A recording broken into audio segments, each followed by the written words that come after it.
Assalamualaikum warahmatullahi wabarakatuh.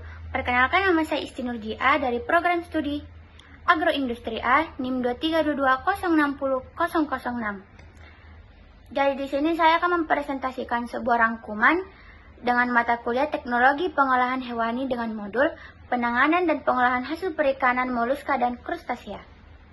Di sini ada pengolahan hasil perikanan, yang dimana hasil perikanan merupakan bahan pangan yang mudah rusak, yang disebabkan oleh aktivitas enzim degradasi mikrobiologis. Nah, adapun pengertian moluska. Moluska adalah filum besar hewan tak bertulang belakang yang dikenal baik seperti siput, kerang, dan cumi-cumi. Sekitar 85.000 spesies yang diketahui, yang tersebar hampir di semua habitat dari kedalaman laut hingga ketinggian gunung. Nah, adapun ciri-ciri moluska, yaitu yang pertama, tubuh lemak. Sebagian besar moluska memiliki tubuh yang lunak yang seringkali dilindungi oleh cangkang yang keras yang terbuat dari kalsium karbonat.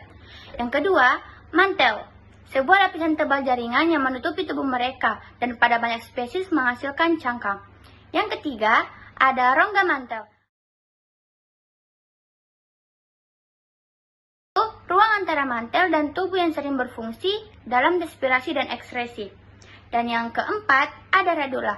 Sebagian besar moluska memiliki radula, sebuah organ seperti lidah dengan barisan gigi kecil yang digunakan untuk mengikis makanan. Dan yang terakhir, ada sistem organ terdiferensiasi. Moluska memiliki sistem organ yang terdiferensiasi termasuk sistem pencernaan, ekskresi, peredaran darah, dan saraf. Dan adapun kelas utama moluska, yaitu yang pertama, gastropoda, contohnya seperti siput dan keong.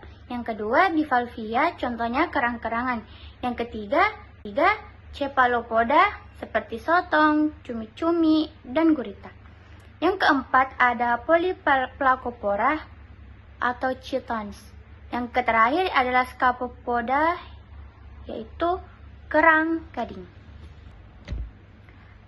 Adapun contoh hewan moluska, yaitu seperti kerang, keong sawah atau tutut, gurita, dan cumi-cumi. Di atas merupakan contoh gambar krustasea, yang dimana yang pertama ada gambar lobster, kepiting rajungan, udang, dan kepiting rawa-rawa. Dan ciri-ciri krustasea, yaitu yang pertama, tubuh bersegmen dan berkapas. Yang kedua, memiliki sepasang antena ganda. Yang ketiga, kaki bersendi dan bervariasi. Yang keempat, sistem pernafasan berupa insang. Adapun klasifikasi krustasea, yaitu yang pertama, Entomostraca atau udang tingkat rendah. Yang kedua, Malacostraca atau udang tingkat tinggi. Contoh dari spesiesnya ada 5, yaitu udang windu, yang kedua udang gala, yang ketiga rajungan, yang keempat kepiting, dan yang kelima lobster. Nah, adapun kandungan gizi dari krustasea dapat dilihat dari tabel di atas. Adapun produk samping dari krustasea, yang dimana yang pertama itu chitosan, yang dimana chitosan adalah polisakarida dari destilasi chitin yang merupakan salah satu polimer alami paling melimpah setelah selulosa. Adapun pengaplikasiannya berupa medis dan farmasi yang digunakan untuk pembawa obat, penyembuhan luka, dan tablet obat. Yang kedua, pengolahan air sebagai agen flokulan dalam pengolahan air untuk menghilangkan partikel terlarut dan kontaminan.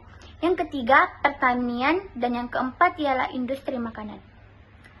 Nah, setelah membahas hewan krustasea dan moluska, adapun hasil produk krustasea dari bentuk daging yang diambil dari lobster, yang dimana penanganan atau pengolahan daging lobster menjadi produk lobster salad.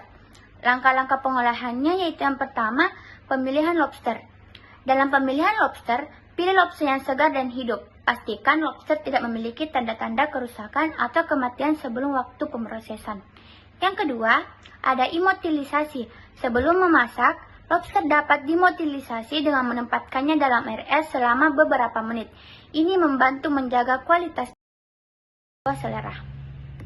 Yang keempat, ialah membuat saladnya. Campurkan daging lobster yang telah dipotong dengan sayuran segar seperti seledri, bawang merah, atau paprika. Bisa juga seperti mayonaise, perasan lemon, garam, dan merica.